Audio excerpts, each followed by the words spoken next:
Hello दोस्तों, study promoters में आपका स्वागत है। दोस्तों, आज के इस वीडियो में हम पढ़ेंगे कक्षा 12 के हिंदी के पद्य खंड के अंतर्गत महादेवी वर्मा जी द्वारा रचित गीत। दोस्तों, यह गीत का तीसरा भाग है। पहले और दूसरे भाग का वीडियो हमने बना चुका है, जिसे आप इस चैनल पर जाकर देख सकते हैं, या फिर हम डिस्क्रिप्शन में इसका लिंक दे देंगे, आप वहां से भी देख सकते हैं। और आप यदि चैनल को सब्सक्राइब नहीं किए हैं तो चैनल को तुरंत सब्सक्राइब कर लें और बेल आइकन को हिट कर दें, ताकि हमारे हर वीडियो का नोटिफिकेशन सीधे आप तक पहुंचता रहे। तो चलिए अब शुरू करते हैं इस गीत को।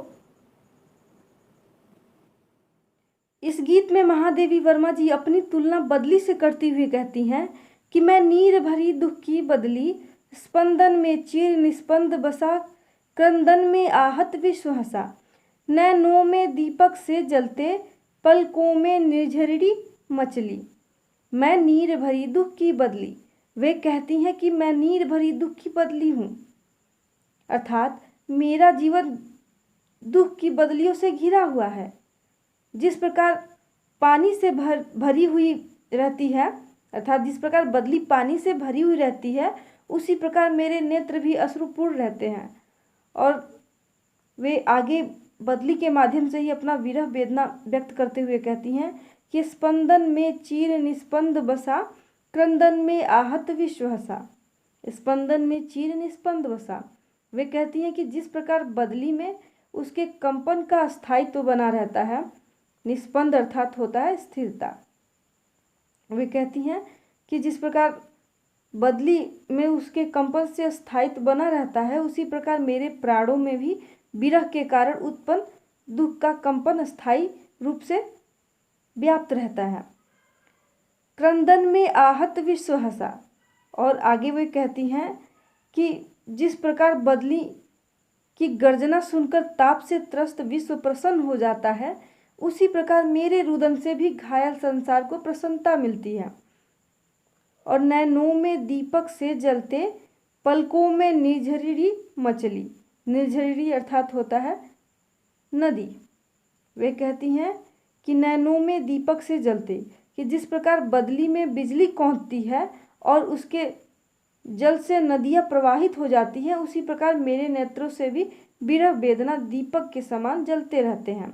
और पलकों में निर्झरी मचली। और कहती हैं कि मेरे पलकों से नदी के जल के समान विरह के अश्रु निरंतर बहते रहते हैं, अर्थात जो मेरे नेत्र है वो जैसे नदी बहती है, वैसे ही मेरे नेत्र भी निरंतर बहते रहते हैं।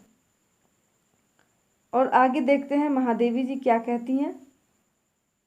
बदली से अपने जीवन की तुलना करते हुए महादेवी जी कहती हैं कि मेरा पग पग संगीत भरा, श्वासों में स्वप्न पराग झरा, नभ के नौ रंग बुनते दुकुल, छाया में मलय बयार पली, मेरा पग पग संगीत भरा। वे कहती हैं कि जिस प्रकार बदली की गर्जना और थिरकन संगीतमय होती है, उसी प्रकार मेरा जीवन भी प्रियतम के संगीत से मुखरित है। श्वासों में स्वप्न पराग झरा। और कहती हैं कि मेरे जीवन के प्रत्येक श्वास में स्वप्न पराग झरता रहता है, अर्थात मैं अपने प्रियतम की विविध कल्पनाओं में खोई रहती हूँ कि मेरे प्रियतम ऐसे हैं वैसे हैं। इसी कल्पनाओं में मैं हमेशा खोई रहती हूँ। नभ के नौ रंग बुनते दुकुल। और कहती हैं कि बदली के बरसने से बाद में जिस प्रकार आकाश इंद्रधनुष रंग की आभा से विभूषित हो जाता है, और छाया में मलय बयार पली। मलय बयार अर्थात शीतल मंद सुगंधित वायु। और कहती हैं कि मलय गिरी से आने वाली शीतल मंद सुगंधित वायु चलने लगती है, उसी प्रकार मैं भी अपने प्रियतम की आभा से मंडित रहती हूँ। और प्रियतम की स्मृति की छाया छत्र में मुझे मलय पर्वत से आने वाली शीतल मंद सुगंधित वायु के समान ही प्रतीत होता है। इसमें महादेवी जी अपनी तुलना बदली से करती हैं और इस प्रकार वह अपनी विरह वेदना को प्रकट करती हैं। आगे देखते हैं।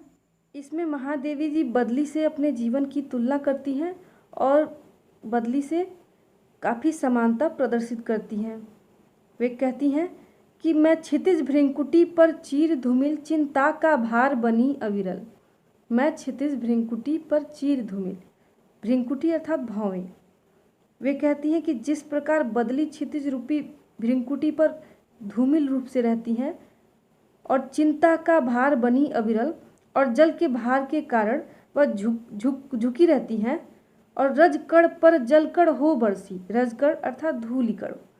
वे कहती हैं कि धूलिकण पर वह बरसकर धरती को नवजीवन प्रदान करती हैं, और नवजीवन अंकुर बन निकली, और उसके बरसाए गए जल के कारण धरती में पड़े हुए बीज अंकुरित हो उठते हैं।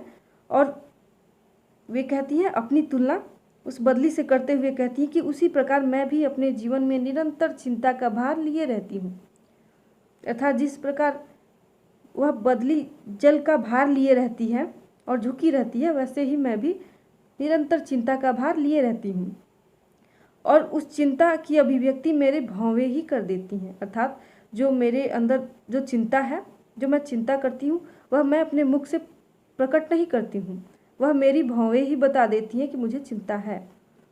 और वह मेरी क्षितिज रूपी भृंकुटी पर चिंता सदा ही विद्यमान रहती है, और कहती हैं कि मेरे भृंकुटी पर सदा ही चिंता विद्यमान रहती है, और उस चिंता के कारण मेरी आंखें बरसने लगती हैं।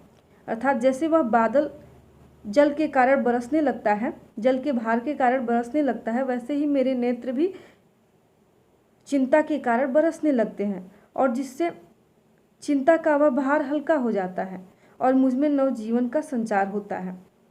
जैसे वह बादल बरसकर धरती पर पड़ते हैं तो जो धरती में पड़े हुए बीज होते हैं वह अंकुरित हो जाते हैं और उससे नवजीवन का निर्माण होता है। उसी प्रकार मेरे अंदर जो चिंता है और मेरे नेत्र जो बरस जाते हैं, बादल के जैसे बरस जाते हैं, तो मुझ में भी नवजीवन का संचार होने लगता है। चलिए अब आगे देखते हैं महादेवी जी क्या लिखती हैं।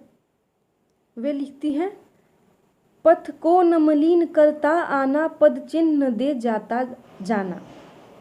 पथ को न मलिन करता आना। वे कहती हैं कि बदली के छा जाने से न तो आकाश मार्ग मलिन होता है और पद चिन्ह न दे जाता जाना, और उसके मिट जाने पर कोई चिन्ह भी शेष नहीं रह जाता है। और सुधि मेरे आगम की जग में, और उसकी आगम आगम आगम अर्थात आना, और उसके आगमन मात्र से ही सुख की सिहरन हो अंत खिली। और कहती हैं कि उसके आगमन की स्मृति मात्र से ही संसार में प्रसन्नता की लहर दौड़ जाती है।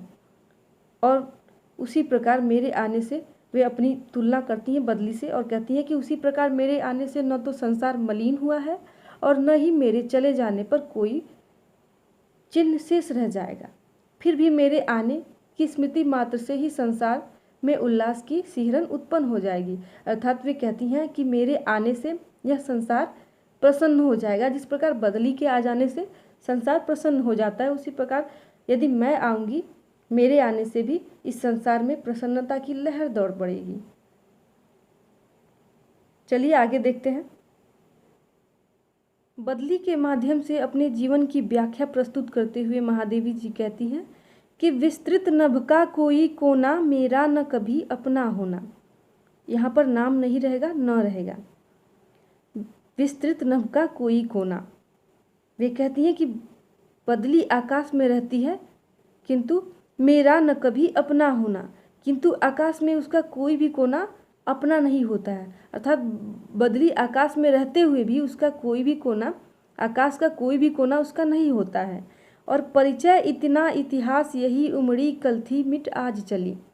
और वह कहती हैं कि वह तो इधर उधर केवल ही भ्रमित होता रहता है, और उसका परिचय और इतिहास इतना है, केवल इतना है कि वह अभी अभी उमड़ी थी और देखते ही देखते मिट जाएगी। इसी प्रकार महादेवी जी अपने जीवन के विषय में कहती हैं कि इस विस्तृत संसार का कोई भी भाग मेरा अपना शेष नहीं है, और मेरा तो केवल इतना ही परिचय और इतना ही इतिहास है कि मैं कल आई थी और आज जा रही हूँ। इन पंक्तियों में महादेवी जी मानव जीवन की व्याख्या करती हैं, और वे कहती हैं कि मानव जीवन क्षणिक है, जो आज है वह कल नहीं होगा।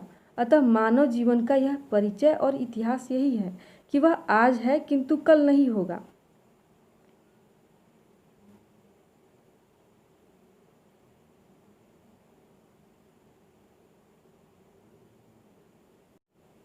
दोस्तों, इस प्रकार गीत का भाग 3 भी समाप्त होता है। यदि आपको यह वीडियो अच्छा लगा हो तो हमें लाइक और कमेंट करके ज़रूर बताएं और हमसे जुड़े रहने के लिए सब्सक्राइब कर लें इस चैनल को। और तब तक के लिए नमस्कार। फिर मिलेंगे एक नए वीडियो के साथ।